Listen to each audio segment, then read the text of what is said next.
Welcome, ladies and gentlemen, to the Horses Now podcast, your go-to for everything in the world of horse racing. I'm your host, T. Rich. As always, I'm thrilled to be joined by Kenny McPeek. Well, we mentioned in our last podcast that if our listeners have any sort of topic suggestions, to send us a DM through our social media channels, through the Horses Now social media channels. So today, what we're going to hit on is horse injuries, and I know this is kind of a sensitive topic. Let's start just straight kind of from the jump here, Kenny. Can you explain exactly why a breakdown / injury in a racehorse? What typically causes that, and what makes that happen? Well, for most racehorses that weigh plus or minus 1,000 pounds, when a horse extends itself in a race, let's say that left leg goes forward and it lands 10,000 pounds of pressure when that left foot lands. And then, of course, it's actually 10,000 pounds of pressure on each limb through the extension. And so horses with this big body and little legs have to handle the rigors of that extended weight and weight bearing and when they stride out. And so the bone structure of a horse's ankles in particular, and that's where most of the breakdowns come from, is from their ankles, and actually most of the injuries. So horses, the way that from the knee down to the ankle, pastern, and then foot, and all those angles, when they extend themselves, like I said, they put a lot of pressure. You're dealing with suspensory ligaments.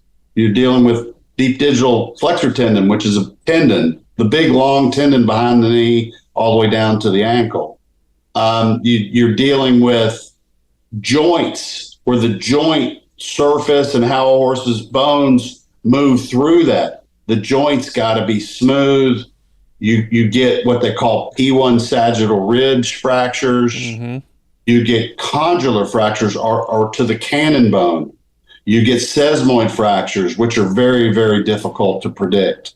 So you get different things from the pressure of galloping and racing that you have to deal with. As a trainer, we're every day, I've got a great team out there, and they're eyeballing things and trying to make sure that we're not missing anything. But if a horse has a puffy tendon, it's a big deal. If they've got inflammation in their ankle, or their suspensory's enlarged, or they have shins. Buck shins is a constant battle. The buck shin comes when the horse's leg, it bends, and you get little micro fractures, and it's actually from bone growth and from that bone getting tougher and getting used to the extension. So that cannon bone will actually bend like I'm bending this crop. So you have to deal with all these things regularly, and while you're doing it, you have to pay close attention, and you have to gradually bring horses into workouts so that they don't overextend themselves and hurt these particular items or ligaments and bone in their leg. It's a very, very specific part of our work. And you mentioned a few, I think, here, Kenny, but are there any early signs or indicators that a horse might be at risk for an injury? Well, you want to watch how they're extending themselves on the racetrack. If a horse gets choppy and they're not extending their front end, then you usually need to do a little research. Today, the digital x-ray machines that they bring around are fantastic. You can see the smallest item in a horse's joints. If they've got knee spurs or inflammation anywhere, you can zero in on where it's coming from, what causes it. I depend on Larry Bramlage a lot. It's not unusual for us to take one of our veterinarians here and them take pictures and then forward them to Larry. And so our on-site team of veterinarians will do the research, whether it's a scan of a tendon, scan of a suspensory, x-ray of a knee or an ankle, even stifles, hocks, all these things we watch every day. So you're always wanting to be ahead of a problem. And then when you have a problem, you address the problem. And we'll get into maybe a little bit later in this episode about how we address the problems. But but it is a obsession with us every day of trying to make sure that horses, whatever issues they might have, that we're on top of them, that we know what's going on, whether it's an ankle, whether it's a knee, whether it's a tendon, it's whether horses are moving well behind. They have something in horses develop OCDs, osteochondrosis, which is a joint.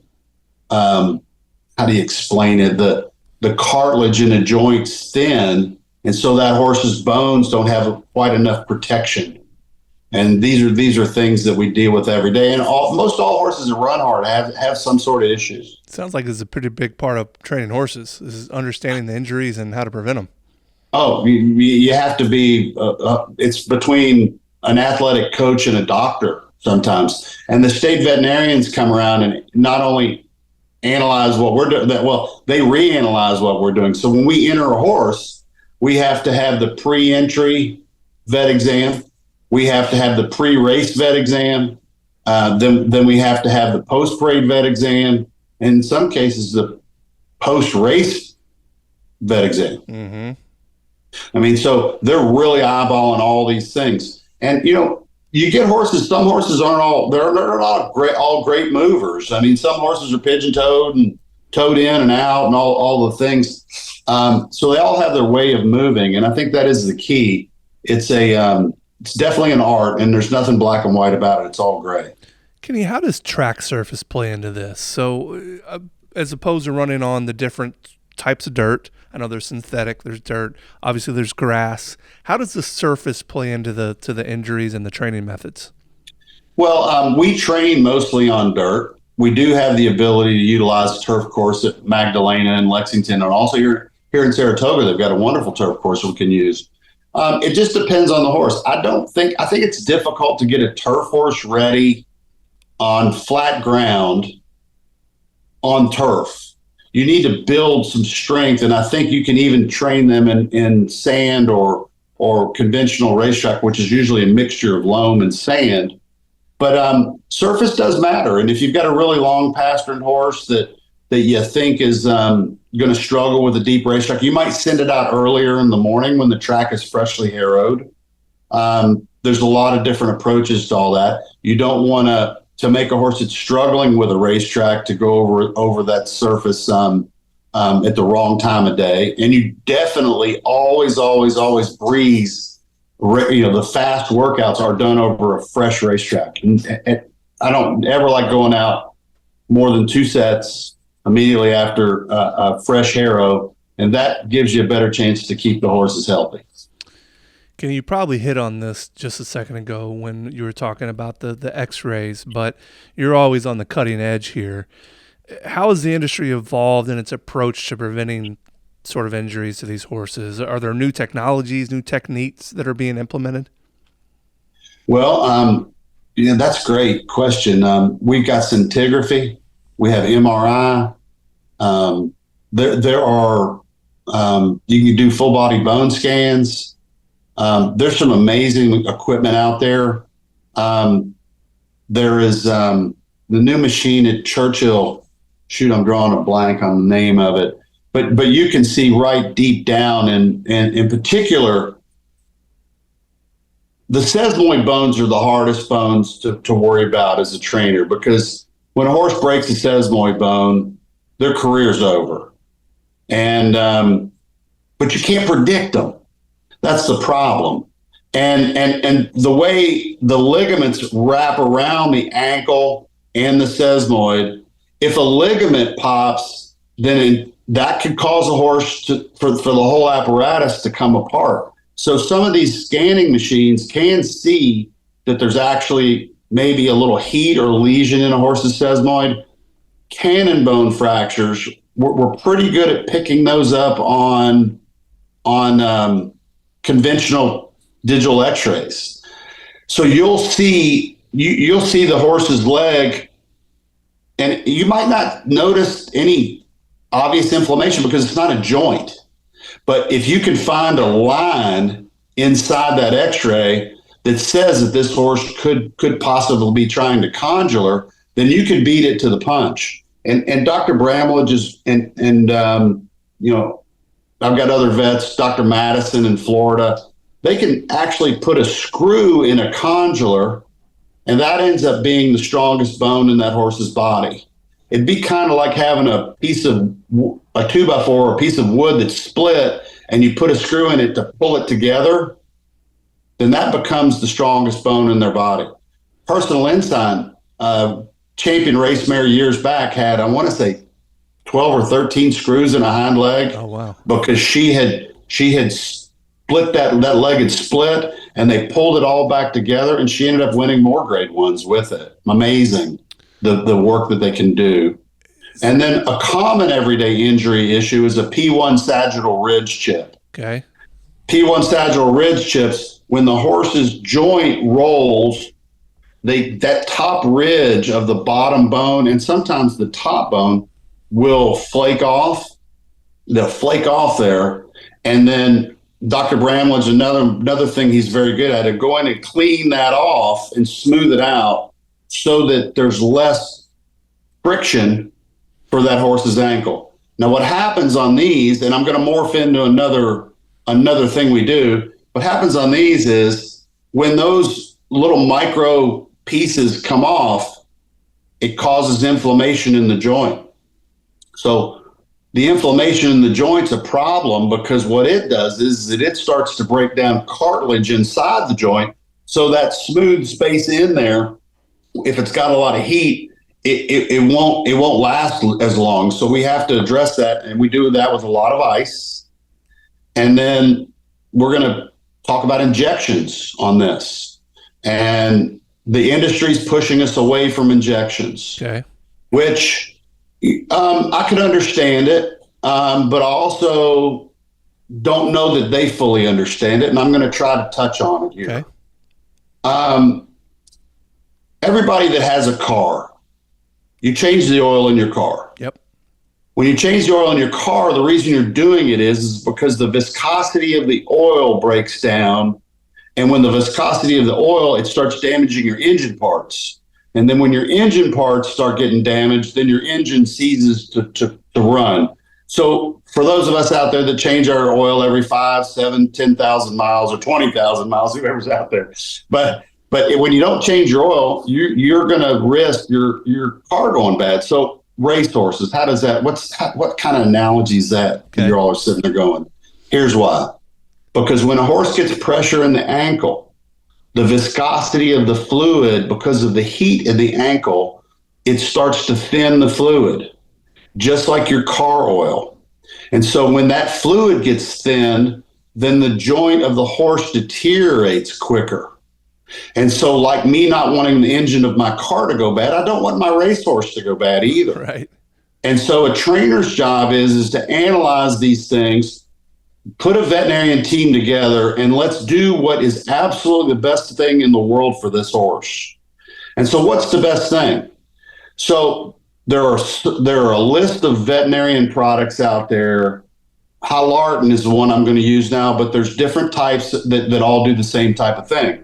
And what it is it's a product that is like changing your oil. It puts a high viscosity fluid inside the horse's ankle to allow that cartilage to repair itself and maintain itself. Now, when you let's say a horse is starting to get a little pressure in their ankle and we decide we're going to inject that horse. There's three different ways you can approach this. You want to draw out the old fluid, like draining the fluid out of your car. You want to drain the thin fluid out. You want to replace it with thick fluid or the Hylartin. And then after you replace it, you want to make sure that joint's settled down. So you could use the Hylartin and then ice it is, I think, a really great approach. And I think we should be allowed to do more of that. The problem is that over the course of the last so many decades, there has been an approach to utilizing cortisone. Mm-hmm. And cortisone helps an ankle deteriorate more. And there are situations where they've used straight cortisone, which I completely disagree with. Mm-hmm. I mean, for anybody that's had a hip replacement or a knee replacement or any shoulder, they've had cortisone put into a joint, you'll fully understand what I'm talking about. However, with a racehorse, the regulators believe that that's dangerous. And you know what? I think they're right. It is dangerous. But it should be completely illegal to put 10 milliliters of cortisone in a horse's ankle or knee or anywhere. Should not be allowed to do that. Okay. But then vets, in some cases over my career, they split it. They might put 80% Hylartin, 20% cortisone. Well, once again, the cortisone is what the regulators do not want us to have in a horse's system. And once again, I agree with that. However, the Hylartin is not cortisone. It's a healer. It's a really great product. And apologies for those other companies out there that compete against Hylartin. There are so many good ones. So if a horse is, let's say a horse has arthritic hocks, you would want to use a product like that. Let's say that they have OCDs and stifles. That kind of like be your hip joints. You would want to use that product in there because it's going to help heal the cartilage. Ankles, absolutely. Knees get deterioration, and when they do that, you need to address the cartilage. And I do think that there needs to be a little bit of a balance where they allow us to inject a horse with straight, what I'd call positive product. And the cortisone, I fully agree, it shouldn't be utilized. And now there are timing factors where we can only inject a horse 14 days out. It used to be that they'd inject horses 2-3 days out. Myself, I think the best healing is either Hylartin or time. And like I said, we cycle a lot of x-rays to Dr. Bramlage and Dr. Madison. We let them do their thing. Al Ruggles has helped us over the years, Rolf Emberton. There's an amazing group of veterinarians out there that help with all these details. Can you just kind of put a masterclass on horse injuries there? So, all right, I have a question. As a kid, I remember being at Churchill Downs and maybe a horse being injured, and they bring out the curtain, and I guess sometimes they even put a horse down on the track. How prevalent is that these days? Is that it seems like there's been a lot of advances when it comes to horse injuries and horse safety to where that doesn't happen as much. Yeah.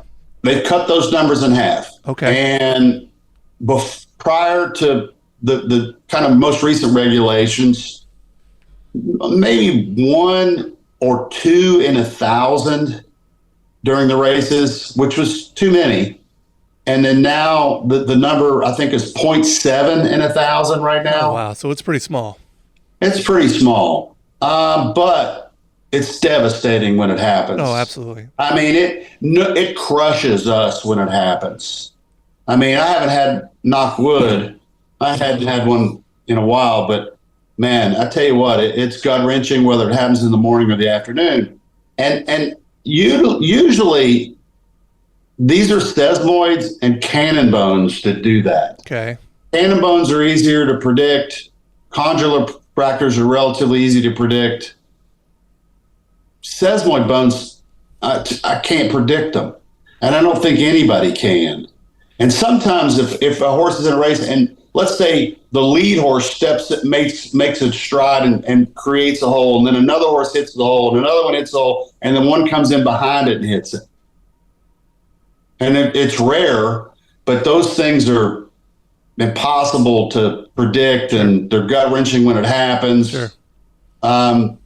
It's how do you pad all the corners and keep? I don't think you're ever going to see it never happen. Yeah. I think there's an inherent risk to what we do. As we started the show, 1,000-pound animal, 10,000 pounds of pressure, and a lot can go wrong. And I do think that the way the industry's going, I think they're doing a great job. It's frustrating sometimes. I mean, the state vets sometimes make me crazy because we don't always agree whether they think a horse is going wrong or we think it's going right, and they tell us they don't agree. So we have to deal with a lot of the bureaucracy of all that.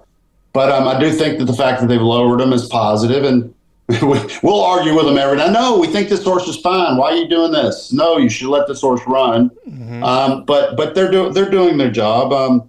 It's not black and white. I think that there's some fine tuning that it needs, and as you can tell, I'm relatively vocal about what I think needs change. So I'm working on some of those issues. So you hit on a few of my questions already here, but let's take this a little bit deeper. How do you see the roles of organizations like the Jockey Club or maybe the state racing commissions in addressing injuries? It sounds like, the injection piece is something that you don't necessarily agree with some of it, but not all of it. How do you see those roles impacting what's happening in this particular part of horse racing? Well, that made me czar, but I got an opinion. So injections of hocks and stifles shouldn't be a big deal because horses don't break those. Horses don't break knees either, so you should be able to inject a knee or an ankle. I'm sorry, a knee. Ankles are definitely much more higher risk, and that's where the biggest problems come from. Okay. 9 out of 10 that break down are more that they're doing it in the ankle. Sometimes it might be a pastern, but those are rare. Barbaro broke a pastern when he broke down, when he did that in the previous. I think he did a pre-race, but that's another deal. What I do think that they should do, and I'm going to throw this out there, that I don't think that there's a capacity to do it yet, but the sesamoid bones, if they are of any question, if they had a device that they could come in and scan the sesamoid bones on horses pre-race, that would be a big deal because I can't see them. You can't look inside there. They don't give you much of a hint, but those sesamoid bones are really a big deal. And I wished I had a picture of a X-ray here where I could show those to people. But you could probably just go online and Google horse or thoroughbred sesamoid bones, and you can see that they're small and they're in the back of the ankle. But when those split, the whole apparatus, the whole leg just is devastated. And how you stop those from happening is for me the biggest challenge the sport has. Interesting. Kenny, what are some specific instances that from your career where you successfully prevented a potential injury? Oh gosh, a lot. The bone scans that we do today, distal bone bruising is a regular where the concussion of a horse, and you get the between the ankle and the long cannon bone, they get sore there. You can pick that up on scintigraphy, digital X-ray. You can pick it up. Not quite as easy on digital X-ray. I can give you a whole list of horses that we decided, I don't like this way this one's going. Let's take a picture. I've got a really, really good colt named Maximum Promise that broke his maiden by 14 lengths down at Ellis Park this summer. And the first few days back after the race, it wasn't moving right. We picked up that he had the slightest beginnings of a condylar fracture. And Dr. Tripp X-rayed it. He said, I really can't see, but he said, this is such a nice horse, you probably ought to send him down to Larry. We sent him down to Larry Bramlage, and sure enough, they found it. And if we had worked that horse one more time, that thing could have very easily split wide open, and the horse would have broke down. So you err on the side of caution here with these horses. You try to. I mean, I started as a claiming trainer early in my career. I had horses that had, that trained very, very poorly because they were lower level horses, and a lot of lessons learned back then, and some mistakes made too, to be honest with you. And you just can't accept it, but you do have to deal with it when it happens. How often do you have to fight with the owner on something where you think it's in the best interest of the horse that give it some time off, where the owner's like, no, we need a race? Never at this stage in my career. At earlier stages in my career, look, love him to death. Ray Cottrell was one of my favorite people on the planet. He was one of my best supporters when I was young, and Ray's nickname was Running Ray, and Ray liked to run his horses, and Ray didn't want an excuse. He wanted to run. When he wanted to run, I would have to fight him. And there was a lot of times I said, no, Ray, I don't want to run this horse. We had I had a horse breakdown in 1993 in New Jersey, and Ray and I fought all day. I did not want to run that horse. And then he asked me not to scratch. And then the stewards, I went to scratch because it was sloppy, and the stewards wouldn't let me scratch. Back then it was called being stuck. Okay. They stick you in the race. They were going to fine me $1,000 or $2,000 if I didn't bring the horse over. I took her over there. I told the jockey, I said, be safe. Don't worry. And the horse broke its leg. Ugh. But I got so mad. I didn't know whether to be mad at Ray or be mad at myself or the stewards, because they could have scratched the horse. I tried to scratch the horse. He didn't want me to scratch the horse. Like I said, I'm wide open on this. That was one of the most difficult periods on dealing with there was some fallout from all that. But however, Ray, I think, learned a lesson on that one too. And I'm sure there are trainers out there today that get a lot of pressure from their client to run and to get that horse in a race. Ray and I, as a team, were successfully winning a lot of races, but we didn't win a lot of big races. Mm-hmm. But I look back at that period, and between him pressuring me and me being young, and maybe, certainly not as experienced as I am today. Yeah, there were some mistakes made for sure, and every one of them I tried to absorb some knowledge from and say that's not going to happen again. So it's not easy. The guys out there and the girls out there that are training the lower level horses at the B and the C tracks, they've got one of the toughest jobs ever. I'm really lucky today. I got really, really nice horses that take me really nice places, and I don't really have to deal with horses with a lot of issues. But there are horsemen out there that are brilliant at it. And that's the key to a good trainer and an average to bad one is they know the difference and what to do with a horse that actually needs a little attention or even needs taken out of training. Can you explain to me how a steward can make you stuck in a race? How is that even possible? It doesn't exist anymore that I know of, but they had rules back.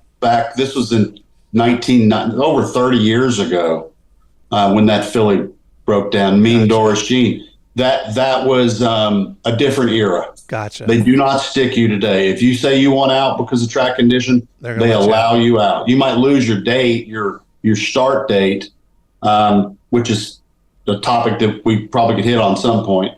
But the start date you might lose if you scratch, and if you stay in, you keep your date.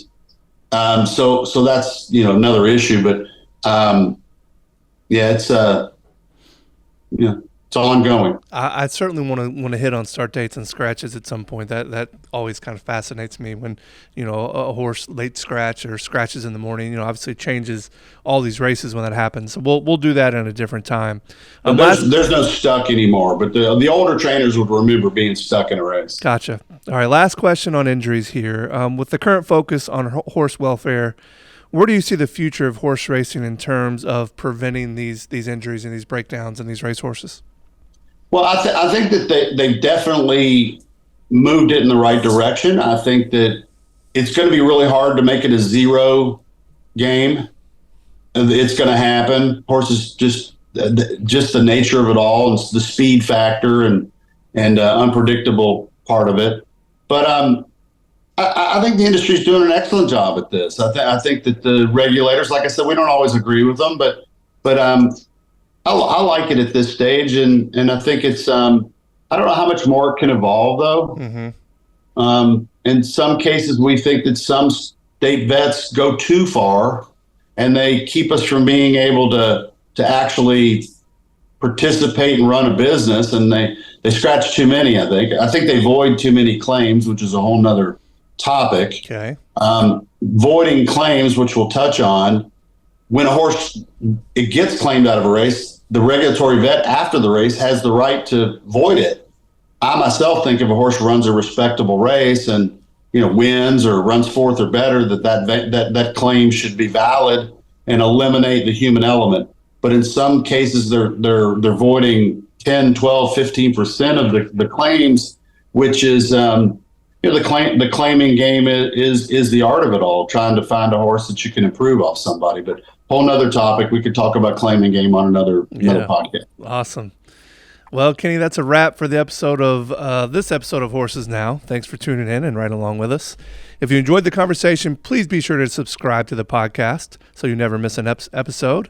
Kenny, anything else you want to add before we get out of here?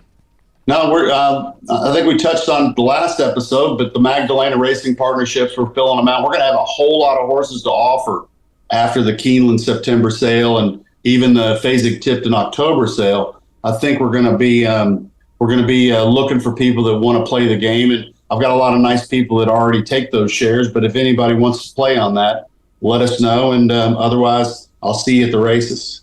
Please go to McPeakracing.com if you have any interest there. And until next time, we'll see you at the races.